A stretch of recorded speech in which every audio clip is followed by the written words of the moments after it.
রুবেল, আপনি জানতে চেয়েছেন আইডি থেকে নামাজে দাঁড়ানোর পর নাকি ডান পায়ের বুড়ো আঙ্গুল নাড়ানো যায় না, এটা কি সত্য? না, এরকম কোনো কথা আমাদের জানা নেই, প্রয়োজন হলে নাড়ানো যেতে পারে। এমনি আরিফুল ইসলাম জানতেছেন মৃত ব্যক্তির জন্য দোয়া করার সুন্নাহ পদ্ধতি কি? মৃত ব্যক্তির জন্য আল্লাহ তাআলার কাছে সাধারণভাবে দোয়া করবেন, আল্লাহ আপনি তাকে মাফ করুন, ক্ষমা করুন, ইস্তেগফার করবেন, কায়মন ওয়াক্যে আল্লাহর কাছে তার পক্ষ হয়ে সুপারিশ করবেন, ক্ষমা চাইবেন। এছাড়া বিশেষ কোনো পদ্ধতি নেই। একত্র হতে হবে, লোকজন জড়ো করতে হবে, হুজুরদেরকে নিয়ে আসতে হবে, এমন কোনো কথা কোরআন হাদিসে আমাদেরকে বলা হয়নি। আশরাফুল হক শুভ, আপনি জানতে চেয়েছেন আমাদের দেশ সচরাচর দেখা যায় মৃত ব্যক্তিকে গোসল দেওয়ার পর গোসল দেওয়ার স্থানে 41 দিন পর্যন্ত কাউকে যেতে মানা করা হয়, সেখানে সন্ধ্যাবেলা 41 দিন পর্যন্ত আগরবাতি বা মোমবাতি জ্বালানো হয়, এটা কি শরীয়ত সম্মত?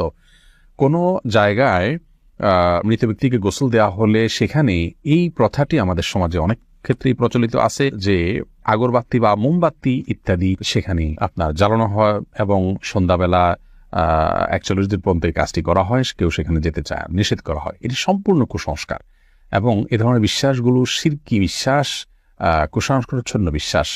এর বেশিরভাগই এসছে হিন্দু সমাজ থেকে। একজন মুসলমানের এই সমস্ত কুসংস্কারকে বর্জন করা উচিত। যেখানে গোসল দেওয়া হবে সে জায়গার বিশেষ কোনো বিধান নাই।